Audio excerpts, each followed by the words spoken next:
Guess not all of Vesemir's teachings have receded into oblivion.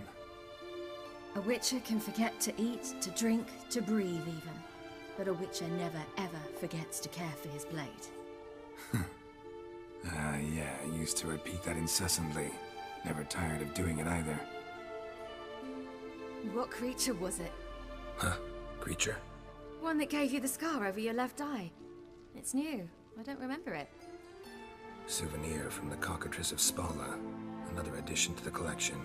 Nothing special. Yours is healed beautifully, though. Avallac'h. He prepared some special ointments for me. But that was before the curse gripped him. Wonder where he is now. We lifted the curse. He's at Kaer Morhen, waiting for you. Are you serious? You must be. You'd not jest about something like that. A nice thing to wake up to. You trust him? Avallac'h? He's not let me down to date. Not once. Why exactly is Avallac'h helping you?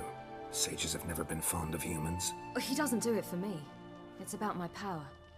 As if it could ever be about anything else. Avallac'h tried to teach me how to control my ability. He was also making sure I didn't fall into Eredin's hands. What's Eredin after? What's he want from you? What everyone wants. Control of my powers.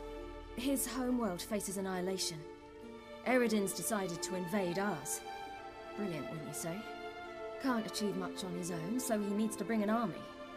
Except his navigators can't possibly move him and thousands of NL between planes. Their abilities won't allow it. Whereas yours will. Exactly.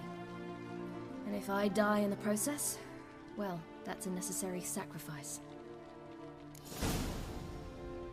How do you ever start traveling with Avallac'h? As soon as I'd left you and Yen on the Isle of Avalon, I found myself pursued. Eredin and his Red Riders were on my heels.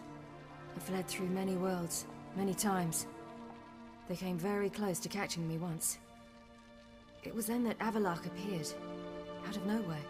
He found a portal, and took us to a world where Eredin couldn't find us for, perhaps half a year.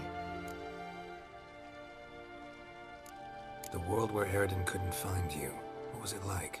You wouldn't believe me if I told you. Try me. People there had metal in their heads, waged war from a distance, using things similar to megascopes. And there were no horses. Everyone had their own flying ship instead. Ciri, stop fooling around. Told you wouldn't believe me. We should have stayed there.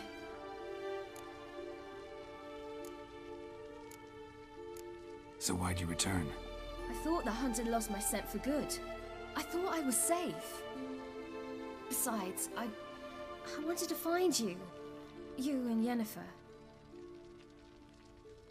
You were looking for us, we were looking for you. Times I thought you were just a step away.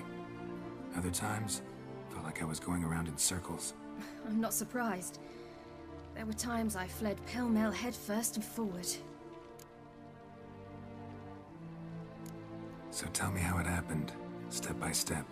Eredin located us mere moments after we landed on Ard Skellig. Soon after, he and his riders surrounded us. I thought it was over, the end. Turned out Eredin had other plans. He produced the phylactery, uncorked it. A fog enveloped us, and Avallac'h began gasping for air.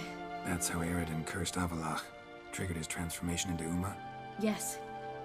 He didn't wish to kill him. Humiliation, that's what he was after. But Avallac'h refused to succumb without a fight. He cast a spell that wrought havoc in the hunt's ranks. And in a full half of a forest on Ard Skellig. Yet it also gave us time to flee. Avallac'h opened a portal. I leapt in.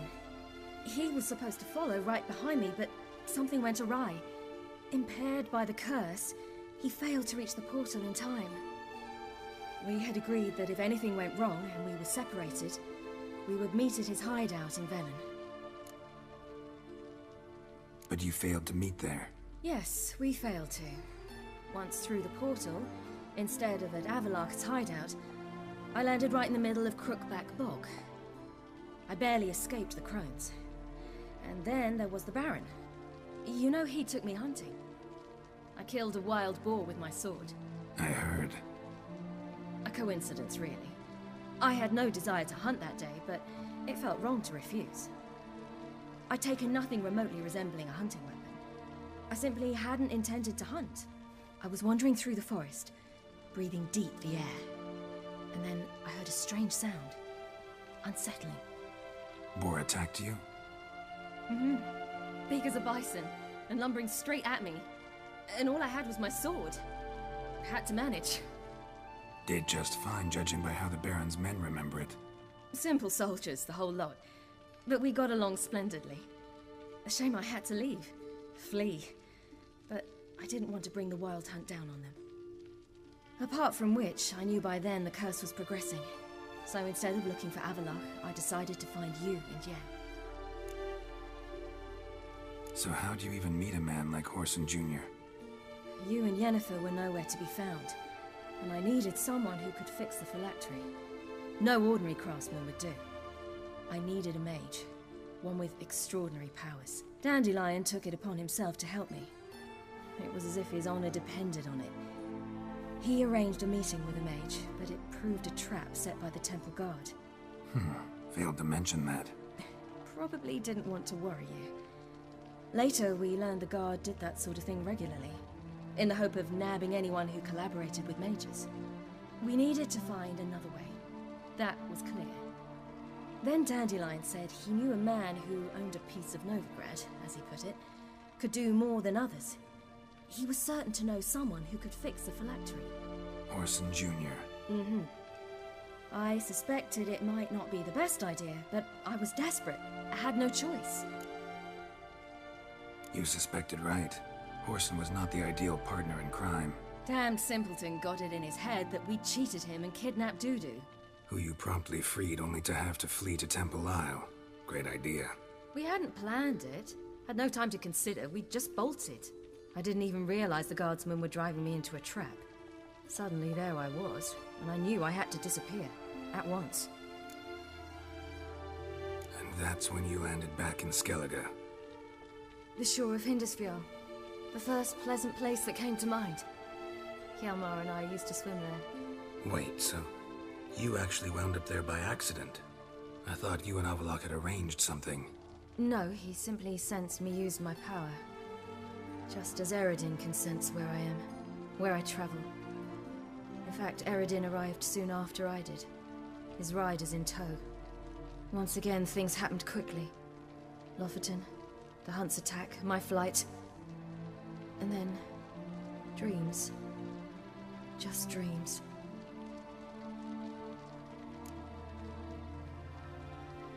What did you dream? I've had nothing but nightmares lately. Pretty horrible. Likewise, for the most part.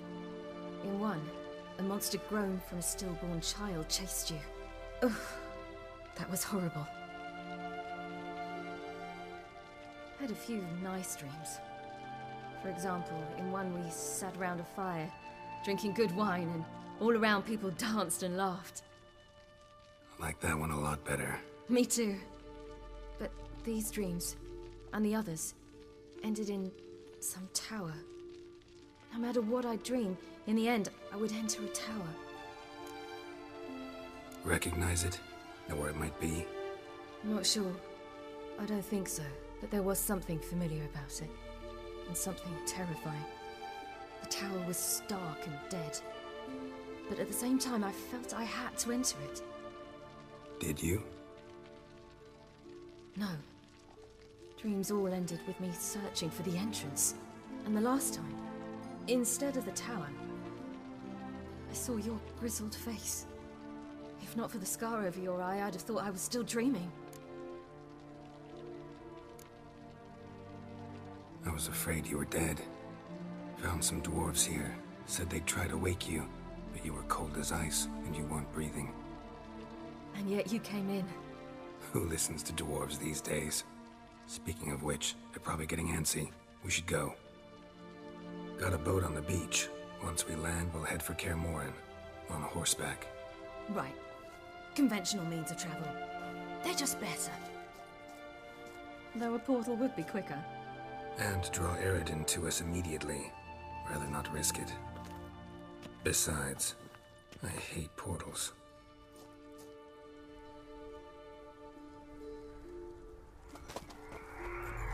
Damn.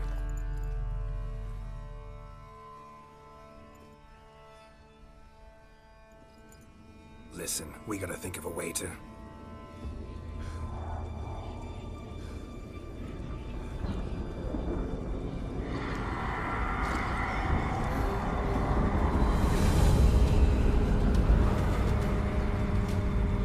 get us out of here. They'll know where we've gone. They'll know how to find me. They already do. Ciri, take us home.